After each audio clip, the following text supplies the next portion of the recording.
Cool, thank you very much for the intro. That's quite a panel that are coming up, so hopefully I'm not going to disappoint your day by starting this way, but yeah, I like to do things a little bit differently. I've always led my life a little bit differently, and I love the fact that we've called this thing Life as a Prototype. The internet and social media will tell you what your life needs to look like. I would call semi-bullshit on most of that stuff. I've tried to do things differently my entire life because you can. The answer is yes, you can. I've given away everything I owned twice and moved with one-way tickets to other countries, and I'm still okay. I was also officially a missing person in Thailand in 2004 when the tsunami happened. The hotel we were due to go to washed away. At the very last minute, we didn't go south because my family didn't come, we went north, and so we dodged a massive bullet. I also landed in America when Hurricane Katrina happened, so I'm a terrible holiday partner. But the point is, and there's this Confucius quote, which I absolutely love, and I always get it mildly wrong, but I'll get the gist of it. You have two lives. The second begins when you realize you have only one. I also broke my back in 2019, falling off a shed, re-roofing it at 9 p.m. on a Friday night when my wife was doing Couch to 5K. She was at the end of the 5K at the point when I hit the ground, and then she had a very energetic run home. So, I like to live my life very differently. I like to push the boundaries of what we do, and pretty much anything is possible. And so, this idea of this sort of secret source of innovation, it's not like this secret thing that's held only for designers and inventors and posh people that have got clippity-cloppity shoes and nice collars on their shirts. Actually, we can all get involved. But this is interesting. I was talking about this just last night. They were saying, what do you mean you hate cooking? Like, you're really creative. Why on earth do you hate cooking? I have no desire to make any food at any point. I don't enjoy it. I don't want to do it. I love consuming the food. I don't want to make the food. Don't make me make the food. I can make it. But this is my thing, right? If my family are away, they know what I'll be eating. It's going to be two things. So beans and toast, milk and cereal, beer and pizza, right? Because it's the shortest way to get the food so I can get back to doing some CAD or making some cool stuff. Now, here's the thing. I did have I'm not going to lie, it was a fairly mediocre bacon sandwich this morning, but it was made only better by the addition of tomato ketchup. But you can add other things. Some people like Liam Perrins. I've never had it. I don't know what it is. Or a bit of cheese on top. That's genuine magic. And so where's the magic in innovation, right? How does it happen? What are the ingredients? And interestingly, can we bottle that sauce? Can we teach people to be innovative and to be creative? Over the last 2 years, a number of organisations have brought me in to say, help me with my people. They need to be more creative. They need to be more innovative. How do you do it? And I think it's actually fairly simple. I think we sort of need to go through what the menu is in the ingredients. You'll see where I'm going with this. But I think there's a thing that we need to look at first, which is what's the problem? And so to solve any good problem, you need to really understand the root cause of that problem. And I think it's two critical things. One, our education system is not fit for purpose. It's fundamentally a 12-year run-up to a pub quiz you might never attend. Right? I'm quite good at a pub quiz. I went through the system. And then the other bit is that most people have this strong fear of looking stupid, because at some point in their life, they did something and somebody laughed at them, or they did something and somebody said it wasn't very good. And so, just quick show of hands, who in here believes that they can't draw? Some strong hands, lots of hands. We were talking about the guys at the back who are doing some amazing drawing today. Right? It's not that you can't draw, it's that your measure of your ability to draw needs to change, because you're still measuring it by the art class you sat in when someone told you to draw that vase of flowers or that apple perfectly. And don't get me wrong, there was somebody in that classroom who was doing a cracking job, and that's still your measure of drawing. Drawing is just communication.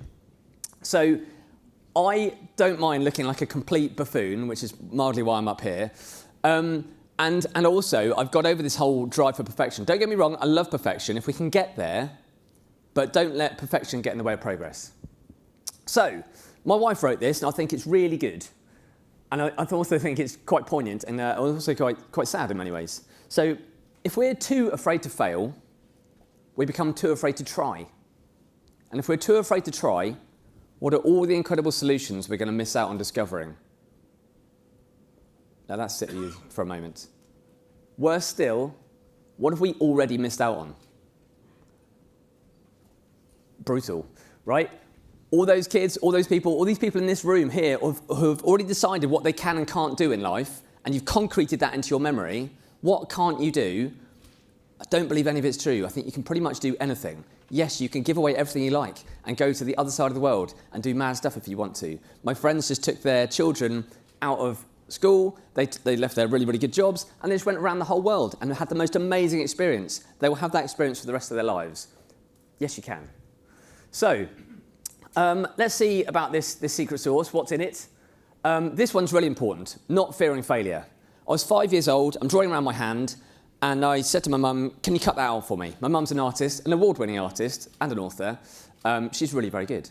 And so, Mum, can you cut this out? You're going to do a cracking job. I'm going to do a rubbish job. I'm 5. And she said, whilst I can, I'm not going to. You can do it. I'm like, what? This is going to be rubbish. And she goes, so? It doesn't matter. What's the measure of success here? You've got a hand and you're 5. Like, and in that moment, she gave me this license to fail, and that's been my entire career. I've been professionally paid to fail repeatedly for over 20 years, because innovation doesn't happen if you're not failing. If you're not failing, you're probably not trying hard enough. Anybody here got a microwave? Terrible humans, I don't have one. Okay. Right, all this stuff, all these everyday items, failures, mistakes, right? Wrong outcomes. Penicillin, matches, defibrillators, your vulcanized rubber on your tires, like all of the X-rays, mistake, all wrong. With the wrong mindset, disaster. With the right mindset, opportunity.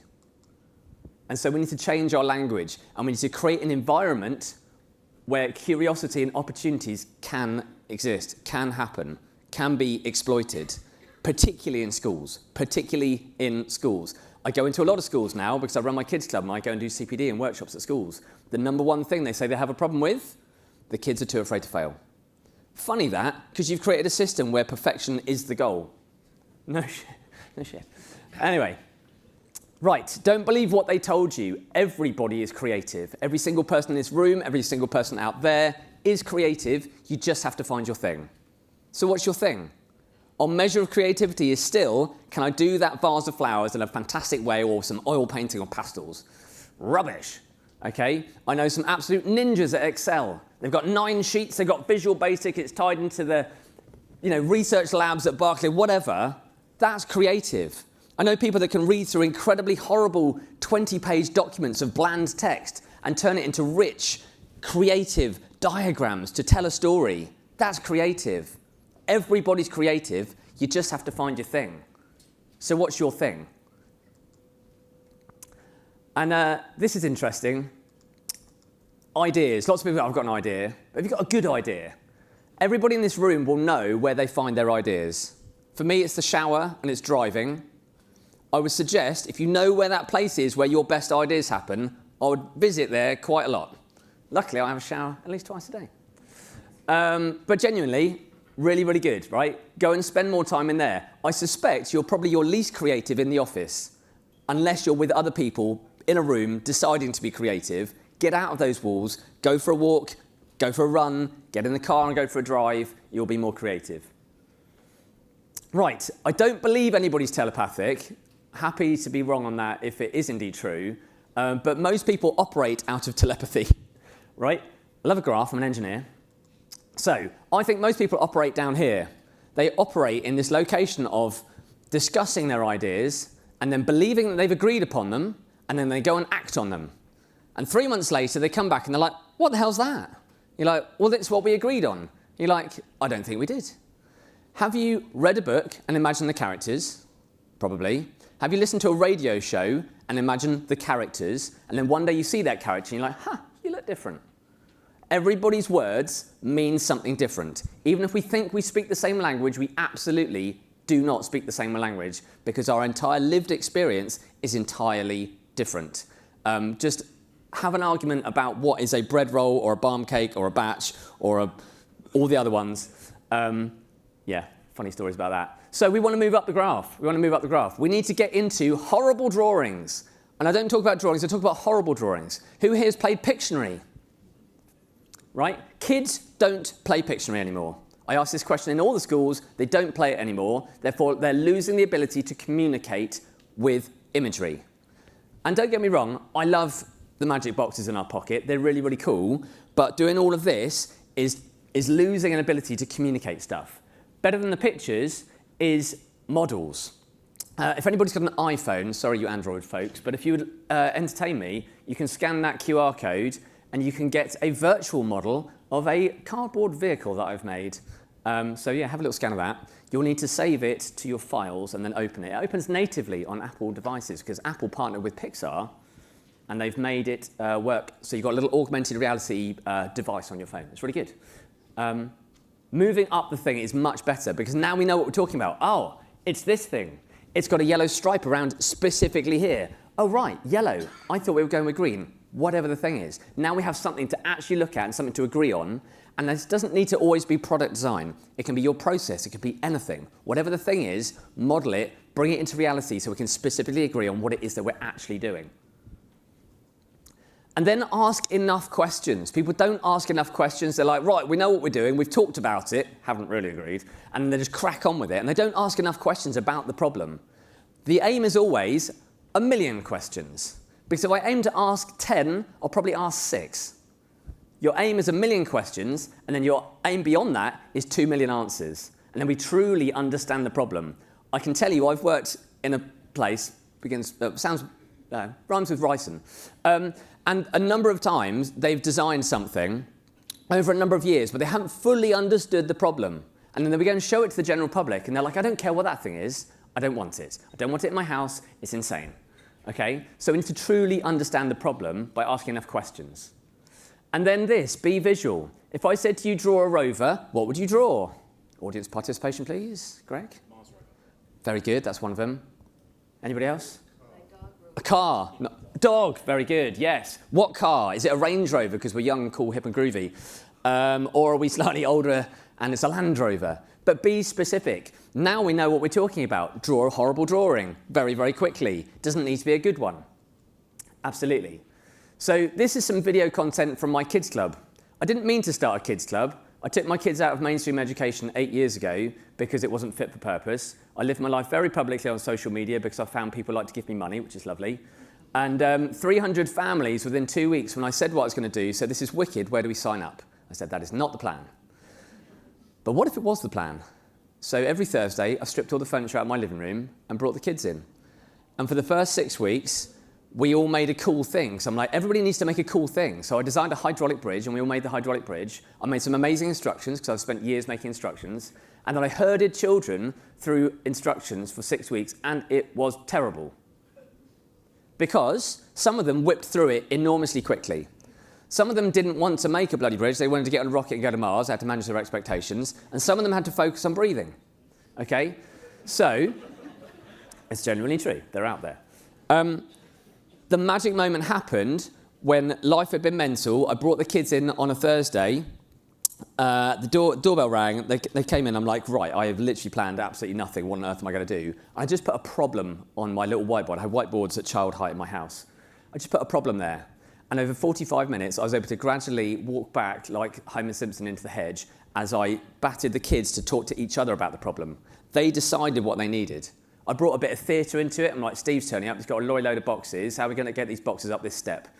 And it was amazing. It was magical. And since then, I don't tell people what to make. I ask them, how are we going to solve this problem? And that is missing from schools. An awful lot of schools are like, we're going to all make a horrible bird box, guys. At the end, you can paint this bit blue if you like, or green. Go crazy. Which bird? Which country are we in? How many birds? What's the environmental conditions? I don't mind doing the bird box if we do it properly, but define the problem. Anyway, I like to make things fun. Our Christmas party wasn't like your Christmas party, I suspect, because if you give 1,000 engineers 2 tons of cardboard, they will use it. So that was me. Yeah, that's entirely made out of cardboard. I've got a TV screen inside so I can see where I'm driving, and I can do donuts on the dance floor. And then that was in my living room. Again, I have a very understanding wife. You don't have to live conventionally if you don't want to. there's more I could tell you. Come and catch me at lunch. But I turned my whole house into a circus. I've turned it into a jungle, and I turned the local forest into Alice in Wonderland for my kid's birthday party. It was wild. Anyway, we're going to whip through a couple more bits because we want to do a little exercise at the end. Crazy ideas are incredibly important. I don't know if you guys have seen this. This is a lake in Los Angeles. I'd love to have been at the table when they were like, this is the idea, this is the plan. But what I know is this: ideas breed ideas. So sometimes that mental idea isn't necessarily the idea, but it triggers a thought, which triggers a thought, which triggers a thought, which leads to the idea, okay? And then we dumped 96 million black plastic balls on top of that lake. Madness. I'd love to have been in that room. It would have been wild. Anyway, we need to move on. So, this is a poor version of Oprah, but under your seats in your rows is some weird stuff. There's like a ball and some paper and some sticks and a bit of cardboard. And we've got a little problem we're going to have a go at solving for approximately 8 minutes. I've talked too long already. I should have had a longer slot, Max, let's be honest. Right, so in your groups, you're all in groups. You didn't realise, but you're in a group. You're going to solve a little problem. So some people are getting carried away already. You're up on your feet. I love it. So this is Ted. Ted doesn't exist. He's an AI representation of my grandfather, who wasn't called Ted. He was called Len. But Ted loves playing a bit of ping pong. Loves a bit of ping pong. But you can imagine he has a bit of an issue when he eventually drops the balls and he's got to pick them up. So I would like you to create, in the next 5 minutes, I want you to come up with a little idea and make something that can pick balls up. Now, I'm not suggesting you make this cardboard widget because this would take you too long. This was inspired by a child, and I went home and made it for her, which was rather good. But I promise you, you have got enough stuff underneath your seats to be able to make something. And in the next 5 minutes, we're going to play some liquid drum and bass because music matters massively, okay? And we are going to have a quick go, and I want you to make the most silly idea. I want the silliest idea, and then somebody is going to get picked on to come up and showcase your silly idea to all of us, okay? You've got 5 minutes. Music maestro, thank you very much.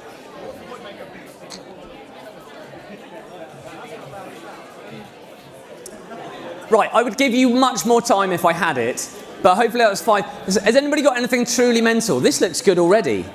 This looks good. Right, if you were in a work context and you'd been given this challenge, how many weeks/months would you have spent on it? Right? The key thing is this: can you find out today, this afternoon, in the next hour, are you even going in the right direction? Engineers will engineer if you let them, right? Oh, clapping, this is good. Right, who wants to come up and demonstrate a thing? Can we have a round of applause for our willing victim? Thank you very much, thank you very much. Right, here we go. Okay. It's a tricky, sticky chopstick. Tricky, sticky chopsticks, I like that idea. So, Can we put the ball on the floor? Because that's where it would be. Okay. Okay, bit of human factors going on here.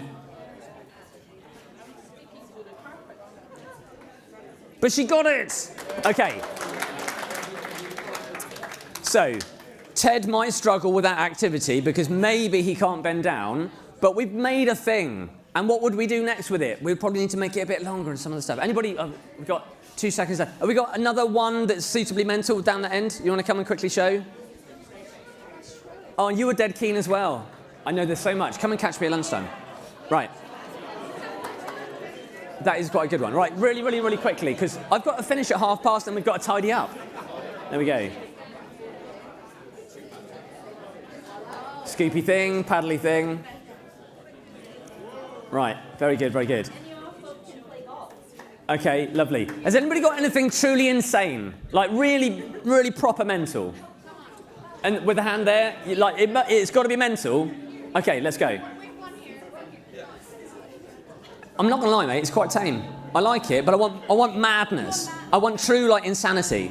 Okay, she stole my ball. Unbelievable. You got an imaginary ball. You don't even have it. Oh, this is good already. Come on. Okay, what have we got? Uh-oh, hang on, don't start pelting things. Hope you haven't got a tomato. Go for it. Yeah, go for it. I'm the other person. Oh, genius. Very good. No, I love it, right? Okay, so it's really important. Sometimes we just need to zoom out a little bit. Yeah, who took that photo? No one, obviously, it's AI. But no, but like, there's somebody else in the room, you know? Yeah, they could have picked it up. Are we solving the right problem? Did we even have time to make anything? We did. Clearly people have made some stuff. Right, does anybody want... I've got 2 seconds to ask questions. Oh, there was one more thing. There was one more thing. What was it? Oh, yeah, this. I said earlier, can you bottle this? Can you bottle the ability to be more creative and more innovative? I believe you can. I'm doing 2 things. They were definitely supposed to be finished, but I got really ill earlier this year, so I kind of got a bit distracted. So I'm doing this. The aim is to reach 1 million young people with problem-solving capability. There are children out there today that in their lifetime could solve many forms of cancer or solve climate crisis, whatever. Or are we going to allow them the scenarios in which those events happen so they get to that right place in that right time in history to make that decision? Or are we going to get them ready for the pub quiz? So the aim is this. This is a thing that we're just going to do and give away. It's called Problem of the Week. Because what I found is people are like, right, it's 9:35, it's Tuesday morning, be creative immediately now. But you've only got 35 minutes, and then we're going to do maths. You're like, that's ridiculous. What if we started the week with a problem, doesn't matter what the problem is, but we're exercising the capability. And then by Friday, those kids are going to be properly excited to solve it. And during that week, they would have bumped into somebody, they would have had an experience, they would have watched something, played with something, done something. They're going to come armed with answers. It's going to be very exciting. So schools are liking this idea. I just need to finish it. Need some time. So that's one thing. And the other thing that I've done, I got asked to put together an innovation literacy training course. It is currently rolling out across 10 FE colleges in Manchester between now and March. We're iterating it and changing it. And then my aim is to roll that back, start with it for primary schools so that I've hired a lot of people, right? On that CV, of course you got good grades. I hope you did. Brilliant. Don't really care. What do you do at the weekend? How do you think? What's your mindset? The most important thing, what's your mindset? And if on their CV it said that they had a certificate in innovation literacy, wicked. Talk to me about that thing. That's the goal, that's the plan, that's what I'm going to be doing. So hopefully you've enjoyed this. I think there was supposed to be a thing at the end. There isn't. No, there we go. Yeah, I'm Innovation Ben on all the things. So if you want to look me up, that's been great. Thank you for indulging my stupidity.